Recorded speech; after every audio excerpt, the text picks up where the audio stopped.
कार्यकर्ता प्रशिक्षण शिबिर आणि राजापूर लांजा मतदारसंघ विधानसभा मतदारसंघ आणि रत्नागिरी विधानसभा मतदारसंघ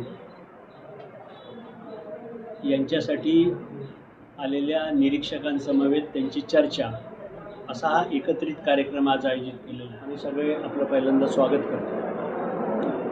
हा जो उपक्रम आम्ही ठेवलेला आहे याचं प्रामुख्याने कारण असं आहे की कार्यकर्त्यांना मुळात आधी थोडंसं एकत्रित करावं। सध्याचं जे वातावरण आहे, राजकीय वातावरण आहे, त्या वातावरणात आज मानसिकता वेगळी असण्याची गरज आहे। त्याच्यासाठी या शिबिराचं आयोजन होतं। प्राप्त परिस्थितीत जिल्हा परिषद, पंचायत समिती, नगरपालिका, नगरपरिषदा यांच्या जी इलेक्शन्स आहेत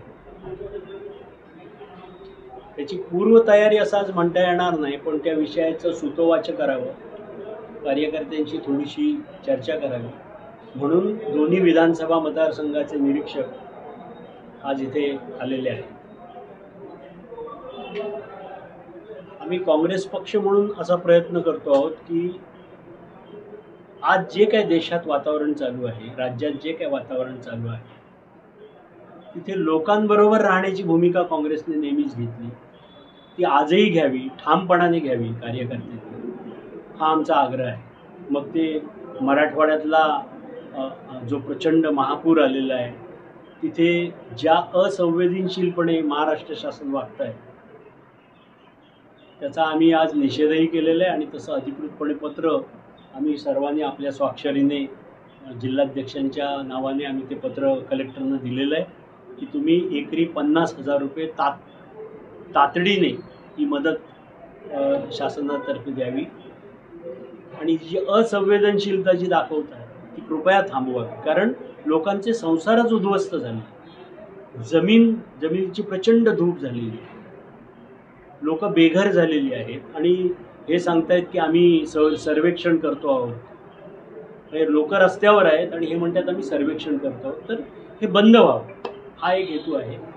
आणि दुसरं जे काही एकंदरीत वातावरण देशात चालू आहे, जी एक दडपशाही चालू आहे, आपल्याला कोण त्रास देतोय तर त्याला रासुकाखाली बंद करायचं, हे जे चालू आहे याला कुठेतरी काँग्रेस पक्षच ठामपणे उभा राहू शकतो, विरोध करू शकतो आणि संविधानाचं रक्षण करू शकतो, ही भूमिका घ्यावी म्हणून या शिबिराचं खास आम्ही आयोजन केलेलं आहे। आणि जिल्हा पातळीवर त्याच्यासाठीच हा प्रयत्न आहे की परवा चिपळूणला असं शिबिर झालं उत्तर जिल्हा काँग्रेस कमिटीचं, त्यालाही खूप चांगला रिस्पॉन्स होता।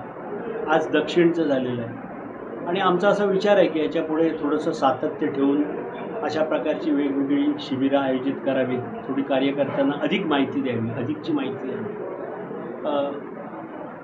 केवळ गावात आणि तालुक्यात आणि जिल्ह्यात नव्हे तर राज्यात देखील ज्या काही अशा घटना असतात त्याची कार्यकर्ता म्हणून नोंद घ्यावी।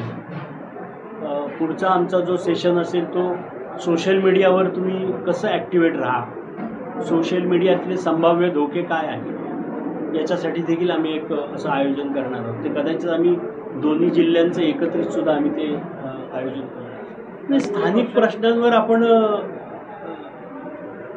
म्हणजे स्थानिक प्रश्न हा पण एक गमतीचा विषय झालेला आहे। म्हणजे स्थानिक प्रश्नावर आपण बोलतो, पण स्थानिक प्रश्नांवर काय होतं हे तुम्हालाही चांगलं माहिती आहे, आम्हालाही चांगलं माहिती आहे। म्हणजे कुठल्याही रत्नागिरीतल्या खड्डे विरहित रस्ता हा नाहीच आहे, पण आपण त्याच्यावर बोलतो, पण त्याच्यावर काही पर्याय काही येत नाही याच्यावर। आता निवडणुका येतील तेव्हा बघू, लेट अस होप लोक काही योग्य निर्णय घेतात का, या सगळ्या प्रचंड मोठा जो विकास चालू आहे त्याच्यावर लोक काय दाद देतात ते आपल्याला बघायला मिळेल। झालेले असतात मग तेव्हा बघून तसं होईल। मग ते म्हणून मी म्हटलं ना की ते आपल्याला दिसत आहे ना काय स्थानिक जे प्रश्न आहेत, म्हणजे आजही रत्नागिरीतले प्रश्न जिथेच्या तिथेच आहे, सगळे तिथेच आहे। मग तो पाण्याचा असेल, कचऱ्याचा असेल, रस्त्यांचा असेल, जैसे ते आहेत प्रश्न। म्युन्सिपाल्टीत वेगवेगळे पक्ष आपापल्या परीने जात आहेत, भेटत आहेत, निवेदनं देत आहेत। म्हणून आम्ही ठरवलं ना, आम्ही पण आता इलेक्शनच्या म्हणून तर तयारीला जाऊ लोकांपर्यंत, बघू लोक काय म्हणतात. नक्की त्याचीच तयारी आहे ना. ते आता हे जे निरीक्षक आले आहे विधानसभे क्षेत्रनीय आहे, ते आता हे सगळे नगरपालिकेचीच माणसं घेऊन बसले तिथली. त्यांच्याशी तीच चर्चा आहे की बाबा इथले स्थानिक प्रश्न, त्याच्यावरची तुमची भूमिका, तुम्ही लोकांपर्यंत जाताय का, ती मांडताय का, हे सगळं आता त्यांचं चालू आहे. ते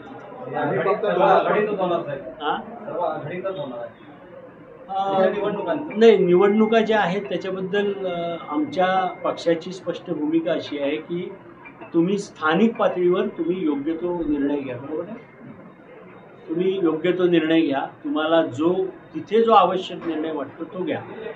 आता तसे आम्ही ऑप्शन ओपन ठेवलेले आहेत. सामंजस्याने चर्चा झाली, म्युच्युअल अंडरस्टँडिंग ज्याला म्हणतात, तसं जर सामंजस्याने चर्चा झाली आणि त्यातून काय जर आउटपुट निघाला तर आघाडीतून नक्की लढू.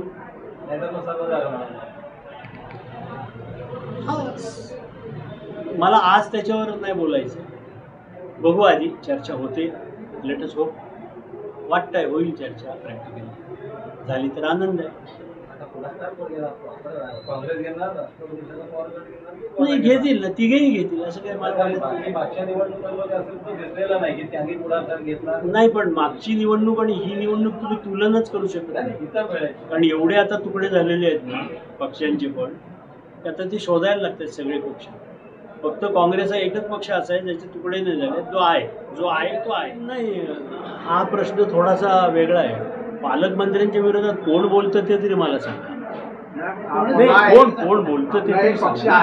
नाही, माझा मूळ मुद्दा असा आहे, हे समर्थन नाही आहे, ही वस्तुस्थिती आहे.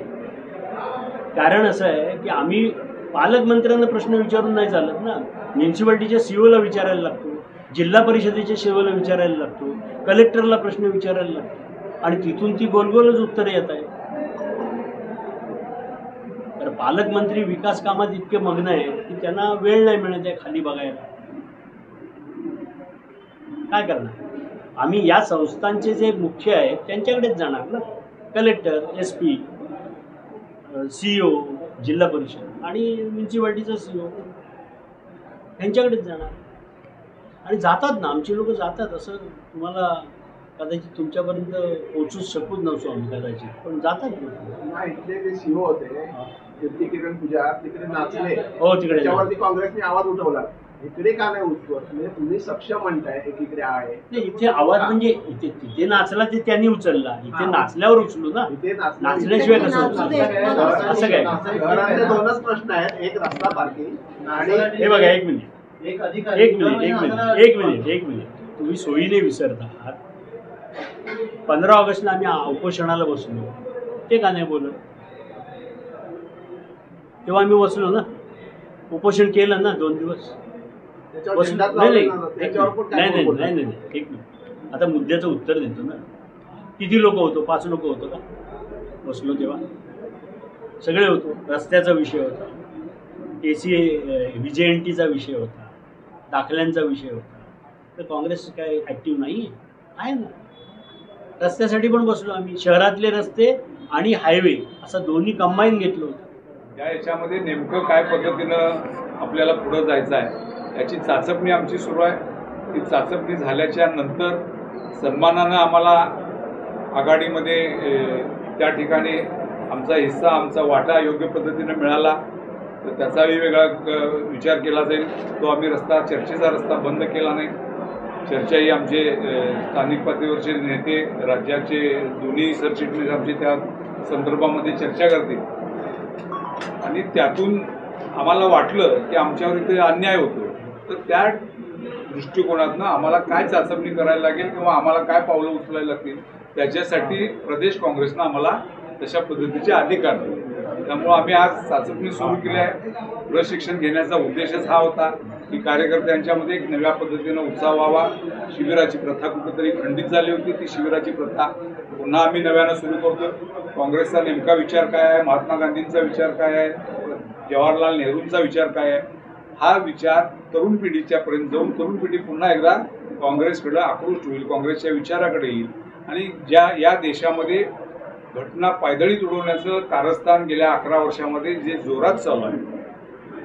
अलीकडच्या काही घटना बघितल्या, कालची लेह लडाखमधली घटना बघितली, तर हे सगळं मोडीत काढायचं जे यंत्रणा चालू आहे त्या यंत्रणेला कुठेतरी जाब विचारणं गरजेचं आहे. आणि तो जाब केवळ आणि केवळ राहुल गांधीच विचारतायत देशाच्या संपूर्ण पातळीवर. आणि म्हणून सगळ्या तरुण वर्गानं राहुल गांधींच्या पाठीशी उभं राहणं हे आवश्यक आहे. आणि त्याच्यासाठी पक्षाची उभारणी पुन्हा एकदा नव्यानं करण्यासाठी आम्ही प्रशिक्षण आयोजित केलंय. पुढच्या निवडणुका आम्ही त्या संदर्भामध्ये त्या पद्धतीनं त्याचा निर्णय घेऊ असं मला या ठिकाणी आपल्याला सांगायचं आहे.